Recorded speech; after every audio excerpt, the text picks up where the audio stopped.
자, 우리 말씀 보도록 하겠습니다. 말씀은 마태복음 4장 마태복음 4장 3절부터 먼저 보도록 하겠습니다.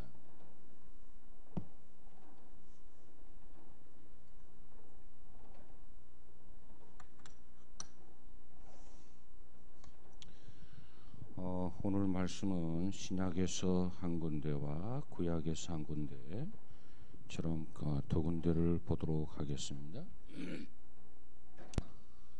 자, 먼저 마태복음 4장 3절에서 11절까지 우리 함께 같이 보도록 하겠습니다. 4장 3절에서 11절 3절 봅니다. 시작. 시험하는 자가 예수께 나와서 이르되 내가 만일 하나님의 아들이거든 명하여 이 돌들로 떡덩이가 되게 하라.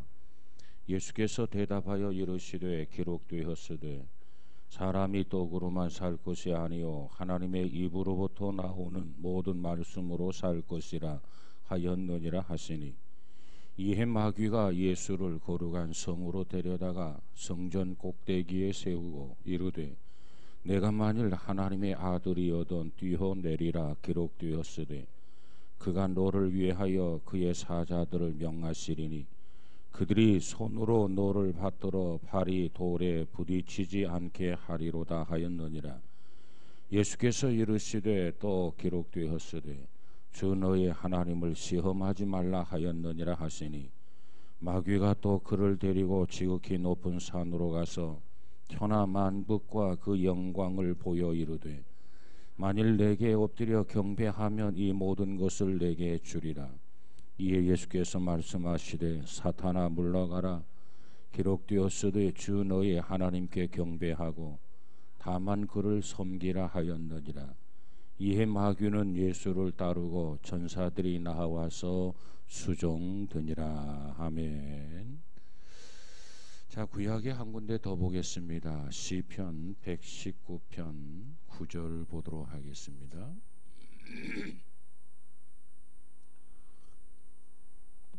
(119편) 9절에서 11절까지 보겠습니다.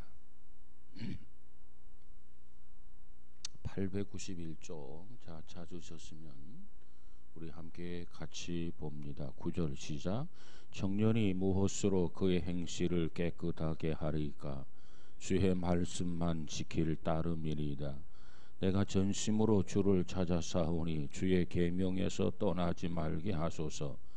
내가 주께 범죄하지 아니하려 하여 주의 말씀을 내 마음에 두었나이다. 아멘. 아멘.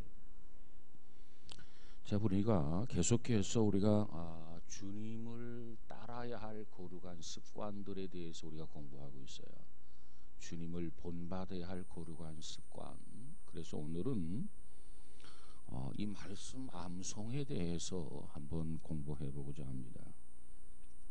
인터넷에서 퍼올린 한 퀴즈와 물음이 있어요. 잘 들어보세요. 나는 누구인가?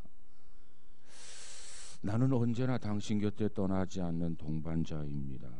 나는 당신의 가장 충실한 조언자일 수도 있고 가장 무거운 짐일 수도 있습니다. 나는 당신을 밀어 올릴 수도 있고 아니면 실패의 나락으로 끌어내릴 수도 있습니다. 당신은 당신이 하는 일 가운데 절반을 나한테 떠넘길 수 있습니다. 그러면 나는 순식간에 그리고 정확하게 해치웁니다. 나를 다루는 일은 쉽습니다. 나를 꽉 붙잡고 있기만 하면 됩니다. 일을 몇 번만 연습하면 나는 자동으로 해냅니다. 나는 모든 위인의 하인입니다. 하지만 실패자의 하인이기도 합니다. 위대한 사람이라면 나는 위인을 만들어냅니다. 실패자라면 나는 실패자로 만들어냅니다. 나는 기계처럼 정확하게 움직이지만 그렇다고 기계는 아닙니다. 인간의 지성을 가지고 있을 따름입니다. 당신은 나를 움직여 이득을 볼 수도 파멸을 맞을 수도 있습니다. 나를 꽉 잡고 훈련시키십시오. 그러면 당신에게 이 세상을 드리겠습니다. 나를 편히 놓아주시면 당신을 파멸로 인도하겠습니까? 나는 누구입니까? 자, 여러분, 나는 누구 같아요? 예, 습관이죠, 습관. 우리가 지금 습관에 대해서 공부하잖아요. 습관. 그렇습니다. 오늘 예수님께서 보여주신 여러 가지 일들이 있는데, 정말 보여주신 예수님의 그 습관 가운데 우리가 본받아야 할 습관들이 많이 있어요. 그런가 하면 본받지 말아야 할 일도 있겠죠. 자, 그런데 특별히 우리가 계속해서 본받아야 할 습관들을 공부하게 되는데, 아마 그 중에서도 오늘 우리가 공부하고 있는 이 내용, 정말 이 내용이 가장 중요한 습관이 아니겠나, 그런 생각을 해봐요. 그 습관, 무슨 습관이죠? 말씀 암송의 습관이에요. 말씀 암송의 습관. 자, 사도 베드로는 우리가 신앙을 가지고 살아가는 데 있어서 고난을 직면하거든 고난 당하는 것을 이상하게 여기지 말라 그래서요. 우리가 이렇게 하루하루 이렇게 살다가 보면 고난에 직면하거든 고난을 이상하게 생각하지 말아라. 여러분, 고난을 당할 때 여러분 고난에 대한 어떤 반응이 보입니까? 반응이 어떤 반응입니까? 근데 우리는, 많은 사람들은 그 고난을 이상하게 생각해요. 근데 베드로는 이상하게 생각하지 말라는 거예요. 베드로전서 4장 2절에 보니까, 사랑하는 자들아, 너희를 연단하려고 오는 불시험을 이상한 일 당하는 것까지 이상히 여기지 말아라. 믿음의 사람들에게 연단하려고 오는 불시험이 있다는 거예요. 불시험이. 그런데 그 불시험을 당하게 될 때 그 불시험을 이상하게 여기지 말라는 거예요. 어떻게 여겨야 됩니까? 여러분, 시험이 오면 시험을 어떻게 여기지 말아라? 아니, 내가 지금 반복해서 몇 번 얘기했는데, 자, 우리가 살다가 보면 시험이 와요. 그렇죠? 대답이라도 좀 크게 했으면 좋겠어. 숫자도 몇 명 안 되는데 모기 마냥 소리가 적으면 나도 몇 풀린다고요. 숫자가 적지만 나도 열심으로 그래도 말씀을 전해야 되겠다 이러고 섰는데 반응이 없으면 나도 힘 빠져. 그렇지 않고 저녁 예배 안 드릴 수도 없잖아. 그냥 저녁 예배 그냥 별로 안 모이니까 그냥 저녁 예배 없애버릴까? 수요 예배도 몇 사람 안 모이니까 그냥 없애버릴까? 심야 기도도 몇 사람 안 모이니까 그냥 없애버릴까? 이건 성서적이 아니야. 모이기를 패하는 자들의 습관과 같이 하지 말라고 그랬잖아. 열심히 모이는 것이 하나님의 뜻이라고요. 그러면 어떻게 되느냐? 적게 모였지만 적은 수라도 좀 열심히 내야 돼. 뭐 다른 방법 없어. 자, 우리가 살다 보면 원치 아니하게 시험이 와요. 그러면 그 시험이 오는데, 여기까지는 다 인정하죠. 그런데 그 시험을 이상하게 여기지 말라는 거예요. 너희를 연단하려고 오는 불시험을 이상한 일 당하는 것 같이 이상히 여기지 말아라. 그럼 어떻게 해야 되느냐? 여러분, 시험이 오면은요, 그 시험을 그저 우리 인생에 있어서 자연스러운 한 부분으로 생각을 하세요. 큰일 났다 이렇게 생각하지 말고, 아침에 일어나면 자연스럽게 거울을 보면서 양치질을 하잖아요. 이렇게 생각하란 말이야. 이렇게 생각하고 그러면 아무것도 아니야. 자, 예수님께서 시험을 받으신 것이 마태복음 4장의 내용입니다. 예수님께서 공생애를 시작하는 그 장면을 보니까, 이 마귀가 광야에서 금식하고 있는, 그래서 배고파 가지고 줄여 있는 예수님을 찾아와 가지고 예수님을 시험하는 장면이 마태복음 4장입니다. 그때 마귀가 예수님에게 와 가지고 시험을 하게 되는데, 예수님께서 그 시험을 이기신 가장 중요한 게 뭐냐면, 무엇으로 마귀의 시험을 이기셨죠? 말씀이에요. 말씀.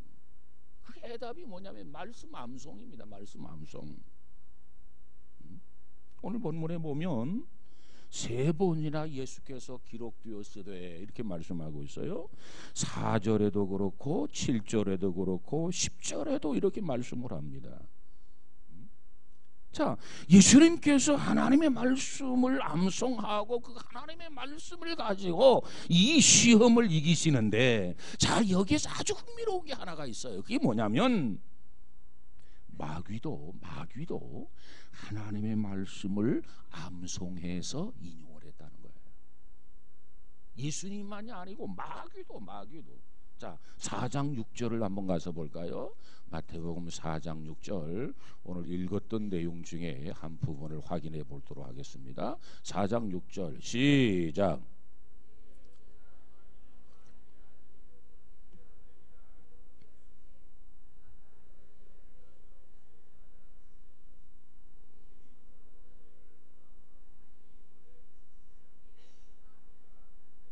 누구의 말이에요?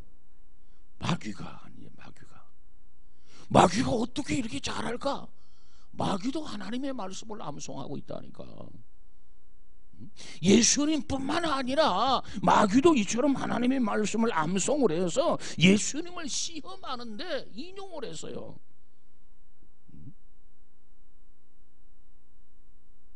시편 91편 11절 12절의 말씀을 인용을 하셨단 말이에요. 자, 우리가 마귀와 더불어서 싸워 이기려면, 승리하기 위해서는 어떻게 해야 되냐면 마귀도 하나님의 말씀을 인용을 했어요. 자, 중요한 것은 그 마귀보다 더란 말이 들어가야 돼. 마귀보다 더 하나님의 말씀을 잘 알아야 돼. 마귀보다 더 하나님의 말씀을 암송해야 돼. 여러분, 이단과 싸워 이기기 위해서는 이단보다 우리가 말씀을 더 정확하게 많이 알아야 돼. 그래야 이단과 우리는 싸워서 이길 수 있잖아요. 마찬가지라 마귀도 하나님의 말씀을 모르는 게 아니야. 그런데 마귀보다도 하나님의 말씀을 더 모른다면, 더 많이 아는 게 아니라 더 모른다면 어떻게 이길 수 있겠습니까? 그건 불가능한 거예요. 오래된 유머가 있어요. 아프리카에 선교하던 선교사님이 정글을 헤치며 나가는데 갑자기 사자 한 마리가 숲속에서 뛰쳐나오더라는 거예요. 야, 이거 큰일 났다. 선교사님의 가슴이 철렁했어요. 겁이 덜컥 왔어요. 어떨결에 선교사님이 기도해요. 뭐라고 했겠어요? 오 하나님, 저를 불쌍히 여기시고 저 사자에게서 구원해 주옵소서, 이렇게 기도했어요. 그랬더니 사자가 갑자기 2발을 공손히 모으고 기도하더랍니다. 뭐라고 기도하냐면 그 소리가 들리게 되는데, 사자가 기도하기를 오늘날 우리에게 일용할 양식을 주시니 감사합니다. 사자도 하나님의 말씀을 안다는 이야기예요. 우스운 점 유머죠. 사자보다 더 하나님의 말씀을 우리가 암송을 해야 사자를 물리쳐서 위험에서 극복하게 될 수 있는 줄로 믿습니다. 자, 이 장면에서 우리에게 생각나는 것은 베드로전서 5장 8절이에요. 근신하라, 너희 대적 마귀가 우는 사자같이 두루다니며 삼킬 자를 찾나니. 여러분, 이 사탄의 존재, 이 마귀의 존재, 우는 사자같이 그 넘실넘실거리면서 대상을 찾고 있단 말이에요. 이 영적 싸움에서, 우리가 이 시험에서 승리하기 위해서 우리에게 주어진 강력한 무기는 뭐냐? 다른 거 없어요. 말씀이에요. 말씀 암송이란 말이에요. 우리가 말씀을 붙들면 말씀이 우리를 붙들어 주시는 것 믿으시기 바랍니다. 그런데 오늘 많은 그리스도인들이 말씀을 붙들지 아니하면서 말씀이 우리를 붙들어 주기를 원해요. 이게 잘못된 거야. 이것이 시정되어져야 된단 말이에요. 우리 자신들이 하나님의 자녀라고 한다면, 구원받은 성도라고 한다면 말씀이 우리 안에서 살아서 역사하도록 말씀이 역사하는 기반을 만들어 드려야 돼. 순종해야 된단 말이에요.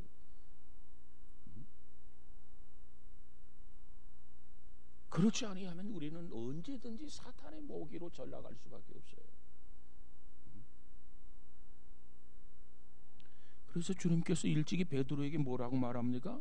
누가복음 22장 31절에 보니까 시몬아 시몬아 보라, 사탄이 너를 밀가부르듯 하려고 요구하였다, 이렇게 이야기합니다. 베드로를 밀가부르듯 이게 가지고 장난을 한단 말이에요. 그러니까 깨어서 기도하지 아니하면 안 되는 거예요.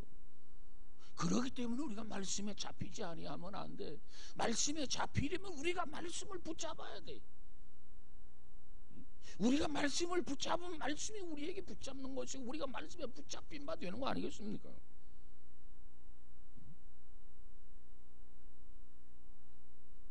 말씀에 붙잡히지 아니하고 어떻게 이길 수 있겠어요?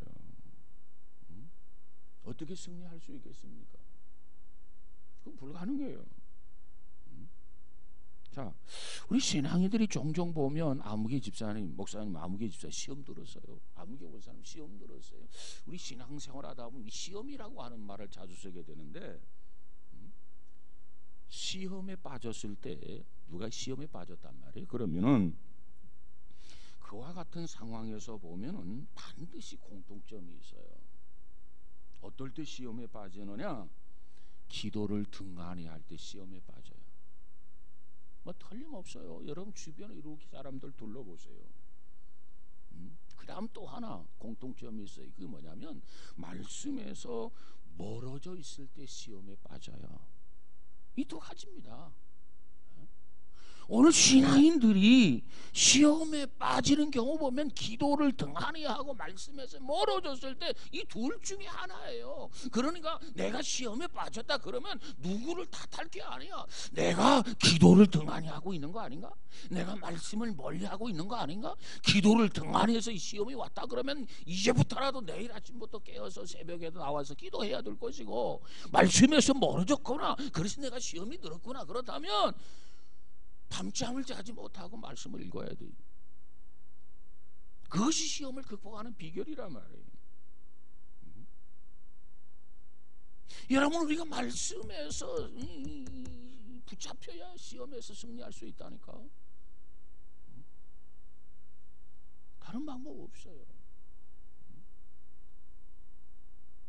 시험에서 승리하려면 말씀에 붙잡혀야 된다.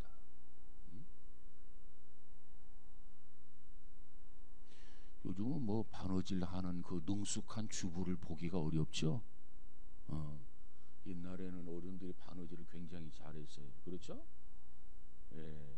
왜 매일매일 등불 켜놓고 반복해서 연습을 했으니까. 근데 요즘은 뭐 꼬매어서 신고 꼬매어서 입는 옷이 어디 있겠어요? 예. 자, 옛말에 우리는 바느질에 능숙한 주부보다도 더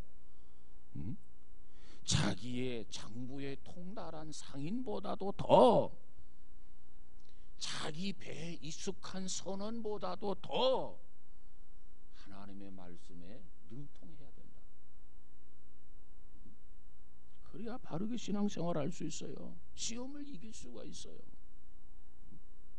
열심히 기도하는 사람은요, 시험 일상생활의 한 부분이야. 뭐 이상하게 생각하지가 않아. 열심히 기도하는 사람, 하나님의 말씀을 열심히 읽는 사람에게는요, 이 시험이라고 하는 게 뭐 특별히 이상한 게 없어. 아침에 일어나면 당연히 양치질하고 세수하고 면도 하고, 이게 일상생활의 한 부분이지 않습니까?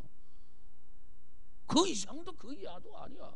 그런데 기도하지 않은 사람, 말씀을 멀리한 사람, 시험이 오면 야, 이거 큰일 났다, 시험을 이상하게 생각한단 말이에요. 그래서 베드로를 향해서 너희를 연단하려고 오는 그 시험, 그 불시험을 제발 이상하게 여기지 말아라. 응? 다만 확인할 게 있어요. 내가 계속 기도하고 있는가? 지금 내가 계속 말씀을 가까이 하고 있는가? 기도를 열심히 하고 있다면 걱정 안 해도 돼요. 마음 놓아도 돼요. 말씀을 가까이 하고 있는 그런 상황이라면 조금 더 염려하지 않아도 돼요. 근데 기도하지 않았다? 말씀을 가까이 않았다?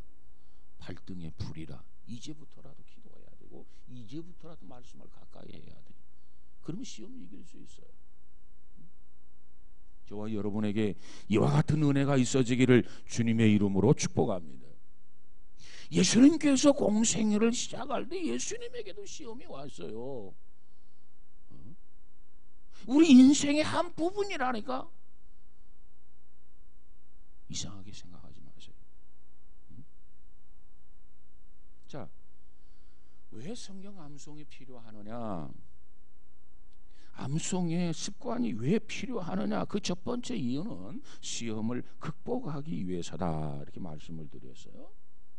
그런데 그럼에도 불구하고 인간의 연약함 때문에 시험에 빠졌어요. 그러면 어떻게 그 궁지에서 빠져나올 수가 있는가? 그때 다시 필요한 것이 말씀입니다. 시험을 극복하기 위해서 우리가 말씀 암송이 필요한데, 우리의 연약함 때문에 우리가 시험에 빠졌다면 그 빠진 시험의 웅덩이, 그 웅덩이에서, 그 구덩이에서, 그 궁지에서 우리가 빠져나와야 되는데 어떻게 빠져나와야 되느냐? 그때 필요한 것이 하나님의 말씀이에요. 여러분 보세요. 예수님께서 십자가를 지게 되는데 베드로가 예수님을 몇 번 부인하게 되냐면 3번 부인하게 됩니다. 그리고 회개했어요. 한 번 부인하고 회개할 것이지. 그런데 3번까지 부인하고 베드로가 회개했단 말이에요. 왜 한 번 부인하고 회개하지 않았을까? 왜 2번 부인하고 회개하지 않았을까? 왜 3번 부인하고 회개하게 되었을까? 그 이유가 뭐예요? 이유가 뭐예요? 한 번 부인했을 때는요, 하나님의 말씀이 생각이 안 나서. 2번 부인했을 때는요, 예수님의 말씀이 생각이 안 나서. 그런데 3번 부인하고 나니까 예수님이 하신 말씀이 베드로에게 생각이 났단 말이야. 생각. 무슨 생각이 났습니까? 누가복음 22장 61절 62절에 보니까 주께서 돌이켜 베드로를 보시니 베드로가 주의 말씀 곧 오늘 닭이 울기 전에 내가 3번 나를 부인하리라 하심이 생각나서 밖에 나가서 심히 통곡하니라. 만약에 이 베드로가 한 번 부인해서 주님 말씀이 생각이 나서 그러면 그때 회개했을 거예요.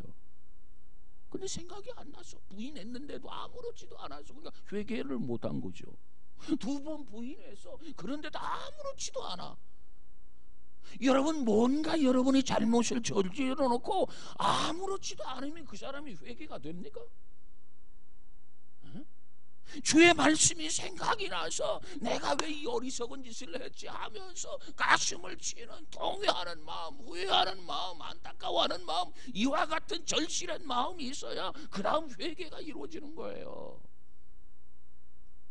그런데 베드로가 한 번 부인했는데 말씀이 생각이 안 나서, 2번 부인했는데 말씀이 생각이 안 나서, 3번 부인했는데 주님이 하신 말씀이 그때서야 생각이 나서 오늘 내가 닭 울기 전에 나를 3번 부인하리라. 그리고 났더니 아니나 다를까 기다렸다느지 꼭껴 하고 닭을 운단 말이에요. 주님의 말씀이 그때 생각이 났어요.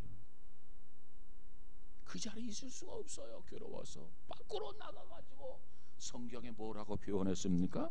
심히 통곡하니라 그랬어요. 여러분, 베드로로 하여금 무엇이 회개로 인도했습니까? 하나님의 말씀이에요. 말씀이 생각이 나서 오늘 우리가 하나님의 말씀을 부지런히 읽어야 되고, 우리가 하나님의 말씀을 부지런히 들어야 되고, 우리가 하나님의 말씀을 부지런히 암송해야 되고, 우리가 하나님의 말씀을 부지런히 묵상해야 할 이유가 바로 여기에 있는 거라. 평소에 하나님의 말씀을 내 기억 속에, 내 생각 속에, 내 가슴 속에 많은 말씀을 입력을 시켜놓아야 돼. 그래야 그때 말씀이 생각이 나지. 입력시켜 놓지 아니하면 어떻게 그 말씀이 생각날 수 있겠습니까? 물론 성령께서 원하시면 내가 듣지도 않았던 말씀을 생각나게도 하시겠죠. 성령이 역사하시면. 그러나 일반적인 성령의 약속이 뭐냐면 그렇습니다. 내가 너희에게 말한 모든 것을 생각나게 하리라. 들은 말씀을 생각나게 하리라. 읽었던 말씀을 생각나게 하리라. 어느 날 설교에서 들었던 말씀을 생각나게 하리라. 어느 날 주일 저녁에 말씀을 들었던 그 메시지를 생각나게 하리라. 그 말씀이 생각이 남으로써 그 말씀을 붙들고 내가 하나님 앞에 통곡하고 하나님 앞에 우리가 회개가 가능하게 된다, 그 말이에요. 그래서 말씀을 사모해야 합니다. 그래서 말씀을 읽어야 돼요. 그리고 말씀을 암송해야 된단 말이에요. 여러분, 우리가 말씀을 암송하면 두 가지 작용이 있어요. 소극적인 작용은 뭐냐면 그 말씀이 우리를 시험에서 건진다는 거예요. 그 다음 두 번째 적극적인 의미는요, 우리를 깨끗게 해주신다는 거예요. 이게 말씀의 역사예요. 말씀을 이 안에 많이 저장을 한다, 말씀을 이 안에 많이 입력을 시킨다, 말씀을 많이 암송한다, 손해볼 일이 없어요. 시험에서 극복하게 하고 우리 자신을 이 말씀이 깨끗게 한다니까. 이게 말씀의 효력이에요. 말씀의 역사예요. 우리가 시편 119편 9절을 보았죠. 청년이 무엇으로 그 행실을 깨끗게 하리까? 주의 말씀만 지킬 따름이리다 그랬어요. 청년이 무엇으로 그 행실을 깨끗게 하리까? 주의 말씀을 삼갈 것이니다. 이게 전의 성경이고, 지금 번역은 주의 말씀만 지킬 따름이니라 그랬어요. 어떻게 주의 말씀으로 지킴을 받을 수 있습니까? 말씀이 어떻게 나의 보호자가 될 수 있습니까? 말씀이 어떻게 우리의 생명의 양식이 될 수 있습니까? 말씀이 어떻게 우리를 지켜주십니까? 그 이유는 11절에 나와 있어요. 다시 한번 볼까요? 자, 11절 119편 11절입니다.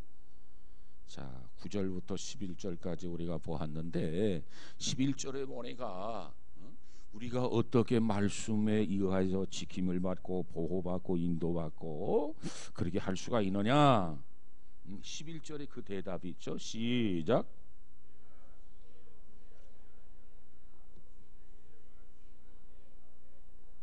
주님의 말씀을 내 생각 속에 집어넣었어. 그러면 생각에 죄를 범하지 않는단 말이에요.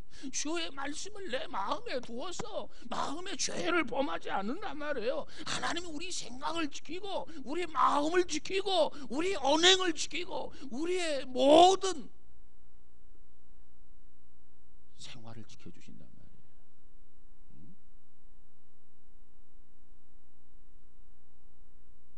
그러면 어떻게 우리가 실제적으로 주의 말씀을 우리 마음에 두고 살 수 있습니까?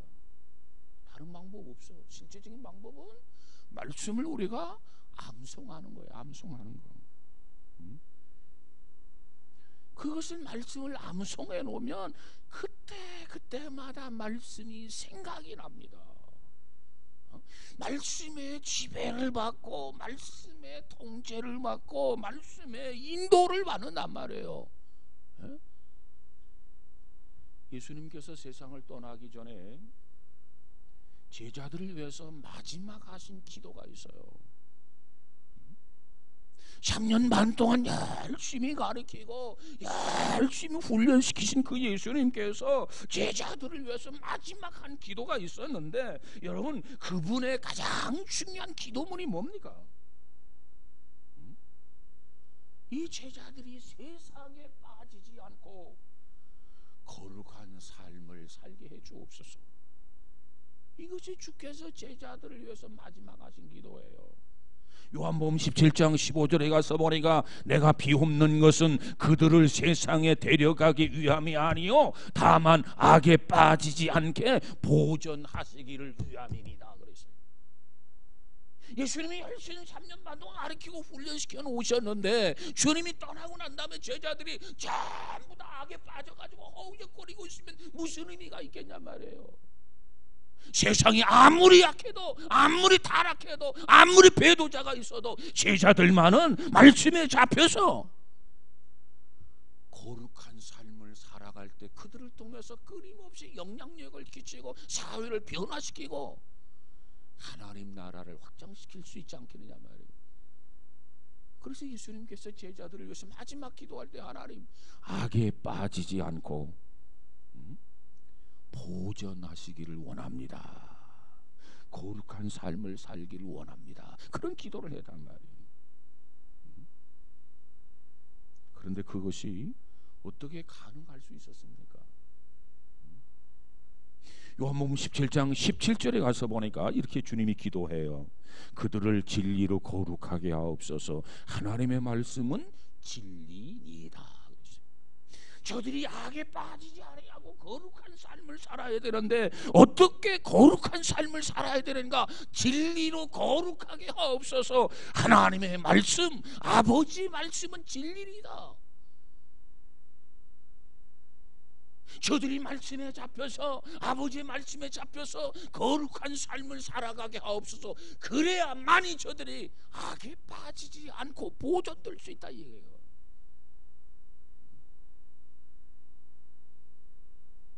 우리가 세상 악에 빠지지 않도록 하기 위해서 주께서 우리에게 말씀을 주셨어요. 말씀에 잡혀있는 사람은 결코 악에 빠지지 않습니다.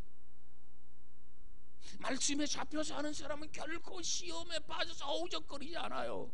그 시험이라고 하는 거 아무것도 아니야. 일상생활의 한 부분으로 끝나고 만단 말이에요. 뭐 큰 거 아니야, 이상한 거 아니야, 대단한 것도 아니야, 아무것도 아니야.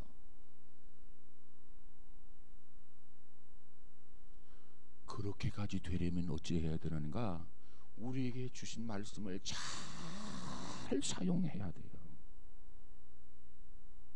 주께서 우리에게 주신 무기가 이 말씀이란 말이야. 이 진리라고 하는 거, 이 하나님의 말씀, 우리를 거룩하게 하는 진리, 이것이 주님께서 우리에게 주신 무기예요. 여러분, 아무리 좋은 무기가 있어도 사용하지 않는다면 어떻게 되겠습니까? 쓸모없어요. 아무리 좋은 무기랄지라도 손질하지 않으면 녹이 슬어가지고 무용지물이 되고 말아요. 그러면 어떻게 되느냐? 잘 손질해놔야 돼. 항상 오늘도 손질하고 내일도 손질하고 모레도 손질하고, 그래서 유사시에 그 무기가 기능을 발휘할 수 있도록 날마다 최선의 컨디션을 유지하도록 우리가 관리를 해줘야 한단 말이에요.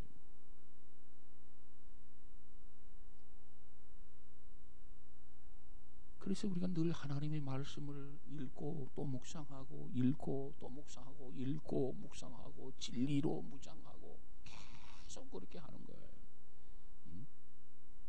그래서 마귀가 우리를 시험하려고 하면 예수님처럼 그 무기를 가지고 시험을 물리쳐야 되는 줄로 믿습니다. 우리가 이것이 예수님을 닮아야 할 정말 거룩한 습관 중에 정말 중요한 거라. 아무리 신앙생활을 잘해서도 그 시험 앞에서 무너지고 그 시험 앞에서 빠져버린다면 무슨 의미가 있겠어요?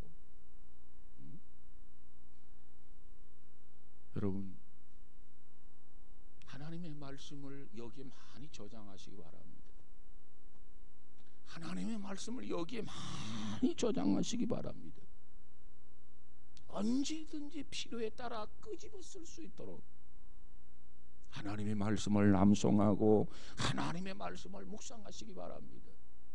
시시때때로 묵상하고 시시때때로 암송하고 그럴 때 우리 자신이 그 묵상과 암송을 그 바탕으로 해서 나의 삶이 점점 거룩해지게 된단 말이에요. 깨끗해지게 된단 말이에요. 주님 보시기에 합당하게 된다는 겁니다. 그러기 위해서는 말씀을 암송하지 않으면 안 돼요. 이것이 우리가 거룩하게 되는 유일한 길입니다. 자, 이 말씀 암송이 주님의 뜻을 이룬다고 하는 의미, 성경 말씀 그 자체가 하나님의 계시입니다. 하나님의 계시. 그러니까 우리가 하나님의 계신 하나님의 말씀을 늘 가까이 하고 그 말씀을 자꾸 묵상하고 그러면 우리 인생이 하나님의 뜻에 이렇게 접근하게 돼요. 하나님의 뜻에 가까이 하게 된단 말이죠. 이사야 선지자가 이런 말을 했어요. 55장 1절에 보니까 내 입에서 나가는 말도 이와 같이 헛되이 내게로 돌아오지 아니하고 나의 기뻐하는 뜻을 이루며 내가 보낸 일에 형통함이니라 그랬어요. 하나님의 말씀이 하나님 입에서 이렇게 나가는데 이 말씀이 결국 헛되이 이렇게 돌아오지 않는다 그 말이에요. 하나님의 말씀이 하나님 입술에서 이렇게 나가게 되면 그 하나님의 말씀이 하나님의 기쁘신 뜻을 이렇게 이루고 그리고 나서 하나님 앞에 돌아온다는 거예요. 나의 기뻐하는 뜻을 이루며 내가 보낸 일에 형통함이니라. 그래서 말씀을 가까이 하게 되면은요, 말씀이 가까이 하는 사람의 그 삶의 영역은 무엇과 연관이 있냐면 하나님의 뜻과 연관이 있어요. 하나님의 뜻을 위해서만 살게 되어 있어요. 그런데 말씀을 멀리하고 말씀에 대해서 외면하고 사는 사람은요, 하나님의 뜻과 연관이 있는 게 아니라 자기 생각, 자기 주장, 자기 고집과만 연관이 있단 말이에요. 그러니까 그 삶은 하나님의 뜻을 위한 삶이 아니야.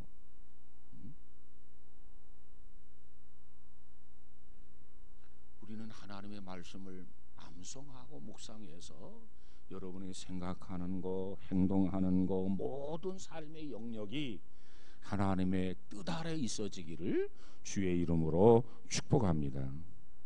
특별히 그 중에서도요, 우리가 성경을 암송하지 아니하고 어떻게 주의 지상 명령을 이룰 수가 있겠습니까? 주님이 우리에게 주신 지상 명령이라는 게 뭐예요? 전도하라는 거죠. 전도하라는 거예요. 말씀을 암송하지 아니하고 어떻게 전도할 수 있냐 말이에요. 베드로전서 3장 15절에 가서 보면 우리가 암송해야 할 중요한 이유를 여기서 발견하게 되죠. 베드로전서 3장 15절에 보니까 너희 속에 있는 소망에 관한 이유를 묻는 자에게 대답할 것을 항상 준비하라. 여러분, 우리는 소망을 가지고 살아요. 그러면 안 믿는 사람이 소망이 뭐요? 소망에 관한 것을 묻는단 말이에요.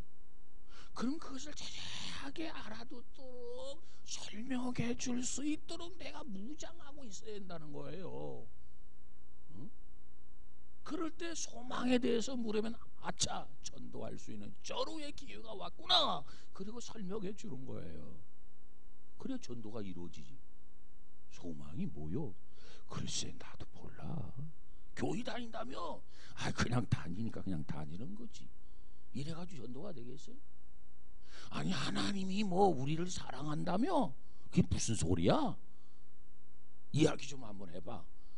그러면 하나님이 우리를 어떻게 사랑하셨는가 정말 이해하기 쉽게 상대방이 이해를 못하면 또 소용이 없거든요. 여러분, 우리가 아이를 기르면서 지금이야말로 이유식을 여러 가지 위생상으로 해가지고 뭐 다 나오니까 뭐 사서 먹이고 하지만 옛날에는 어떻게 했어? 부모들이 입에다 넣고 씹어가지고 다시 뱉어가지고 이 줬잖아요. 참 위생적이지는 못해. 왜? 그래도 그렇게 해야 아이가 소화를 시킨단 말이야. 그러니까 밥을 넣고 쪼물쪼물 해가지고 스푼에다 꺼내가지고 다시 이렇게 준다고요. 그래 소화를 시키니까. 그건 마찬가지잖아요. 응? 사랑이 뭔가를 물으면 사랑에 대해서 설명할 수 있도록 항상 대답할 말을 준비하고 살아가라는 거예요.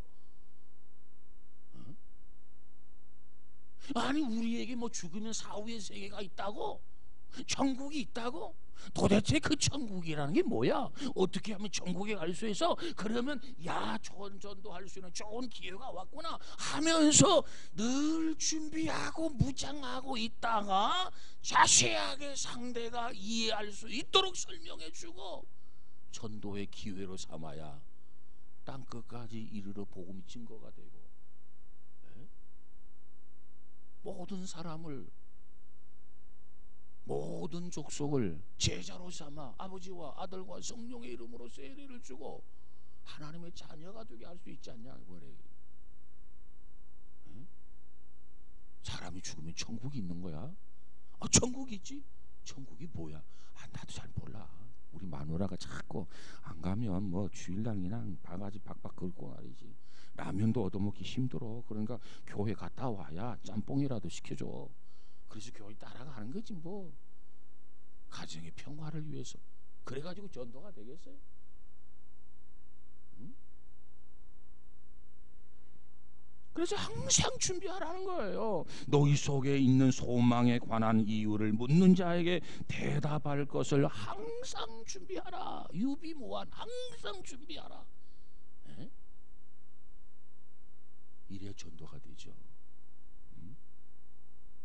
또 항상 준비하기 위해서 말씀 암송이 제일 좋은 방법이다. 그 다음 두 번째로는 자녀 교육에 크게 도움이 됩니다. 말씀 암송이.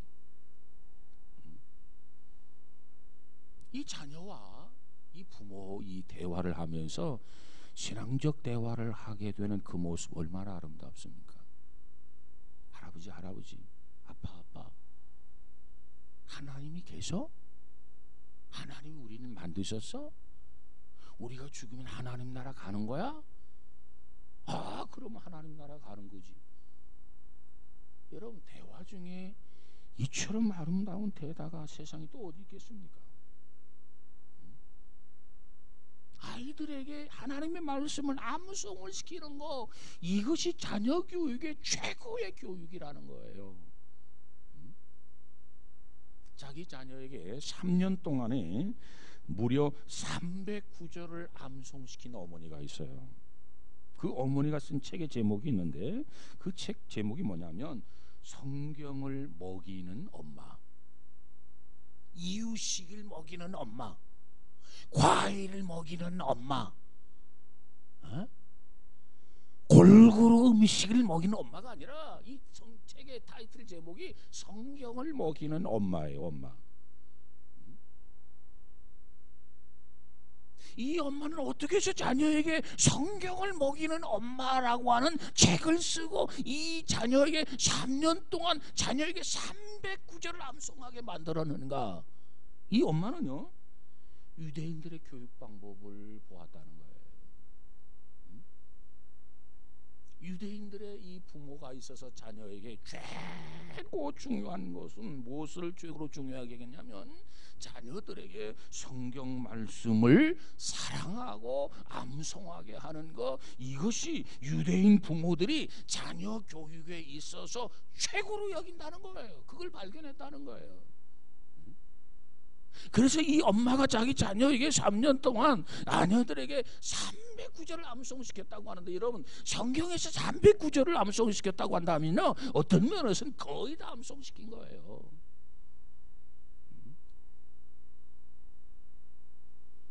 옛날 유대인들은 자녀들에게 어떻게 성경을 읽게 했냐면은 요즘처럼 이렇게 좋은 성경이 아니잖아요. 두루마리 이 토라로 되었잖아요. 그 두루마리 성경에다가 꿀을 발랐다는 거예요. 꿀을. 예? 그래서 성경을 읽으면서 꿀을 먹게 했다는 거예요. 그래서 그들이 표현하기를 뭐라고 하느냐, 하나님의 말씀을 읽으면서 이 하나님의 말씀이 어찌 그렇게 꿀송이처럼 단지요, 그랬다는 거예요. 여러분, 유대인들은 이렇게 자녀들에게 말씀을 익히기 위해서, 말씀을 암송시키기 위해서 그렇게 힘쓰고 그렇게 애쓴 것이 유대인들이야. 하나님을 경외하는 것이 지식의 근본이죠. 지식적으로 세계를 지배하고 있는 것이 유대인 아닙니까? 하나님의 말씀만 암송시키고 하나님의 말씀만 익히면, 아니 수학은 언제 하고 영어 공부는 언제 하고 과학은 어떻게 하고. 여러분, 그래서 유대인들이 수학이 뒤떨어집니까? 언어가 뒤떨어집니까? 노벨상을 우리처럼 하나도 못 받았습니까? 아니란 말이야, 아니란 말이야.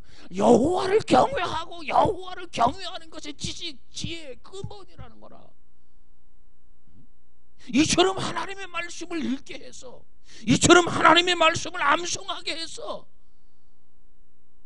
노벨상을 휩쓸고 있잖아요.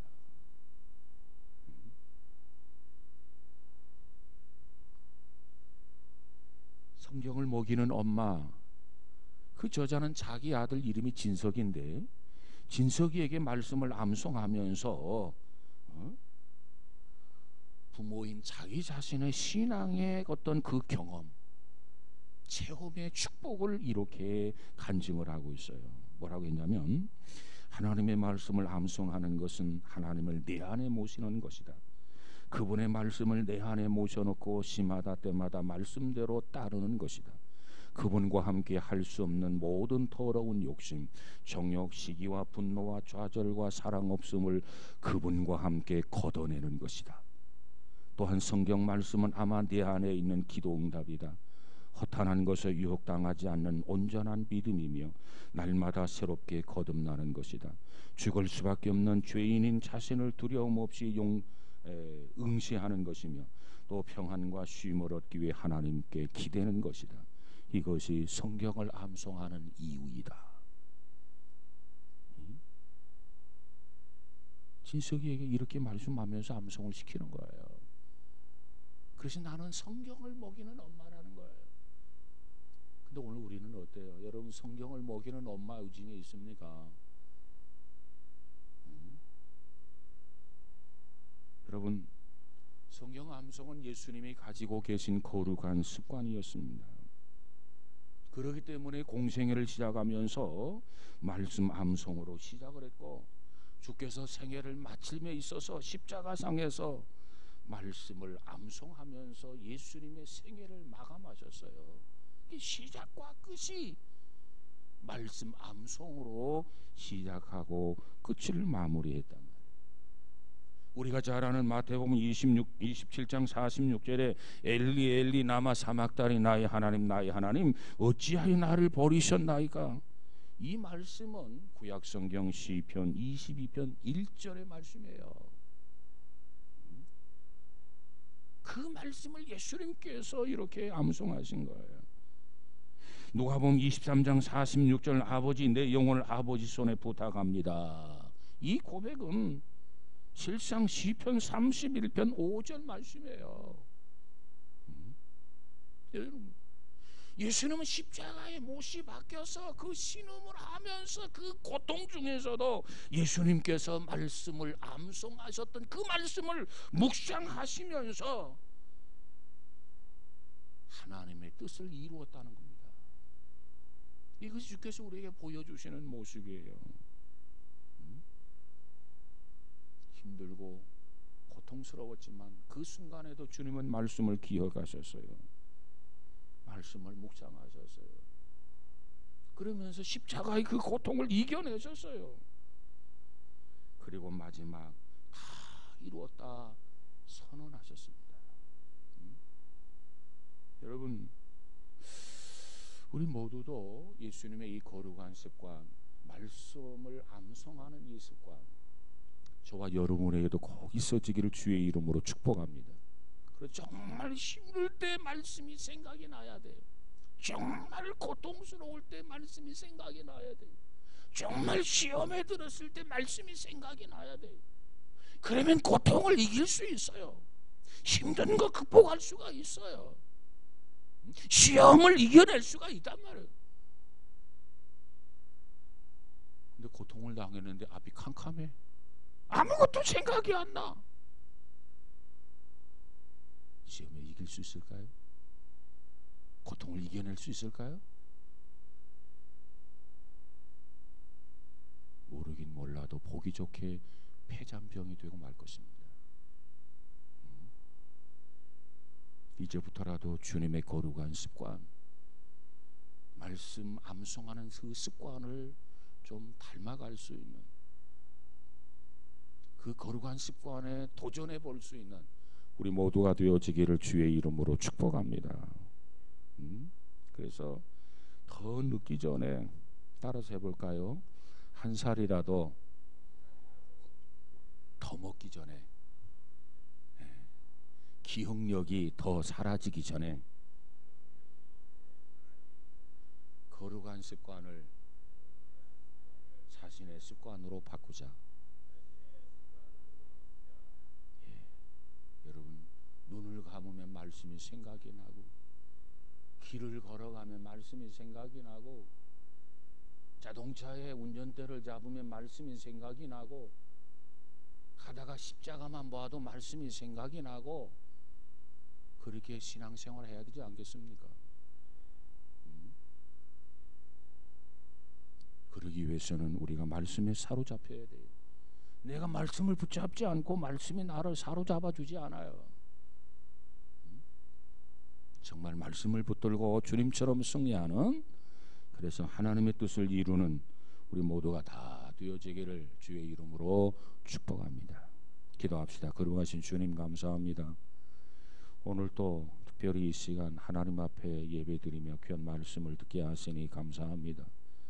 무엇보다도 주를 믿는다, 주를 본받아야 되는데, 주님을 본받을 요소 중에 주님의 거룩한 습관, 주님께서 공생애를 시작하실 때 말씀으로 시작하셨고, 그 고통 중에도 말씀을 묵상함으로 고통을 견디며 이기며 승리하고 마지막 다 이루었다고 선언하신 주님, 우리도 주님처럼 말씀을 암송하고 묵상하는 가운데 말씀에 잡혀서 살아가는 성도들 되어지게 하옵소서. 이 환난 많은 세상 속에서 게으르고 나태한 자가 아니라 정말 말씀을 묵상하고 우리 생각 속에, 우리 마음 속에 많은 것을 저장해서 그때그때마다 성령님께서 생각나게 하시고, 그 말씀이 힘이 되게 하시고, 그 말씀이 능력이 되게 하시고, 그 말씀이 우리의 삶의 에너지가 되게 해주시고, 그래서 능히 주님처럼 세상을 이기고도 남음이 있는 귀한 성도들 모두가 되어지게 하옵소서. 특별히 이 마지막 때 잠자는 자들 되지 않게 하여 주옵소서. 말씀 앞에 늘 깨어서 경성하여 말씀을 상고하고 암송하고 기도하면서 기도와 말씀으로 거룩해질 수 있는 귀한 성도들 되어지게 하옵소서. 하나님께서 날마다 때마다 깨달음의 은혜를 더해 주실 줄로 믿사옵고 예수님 이름으로 기도하옵나이다. 아멘.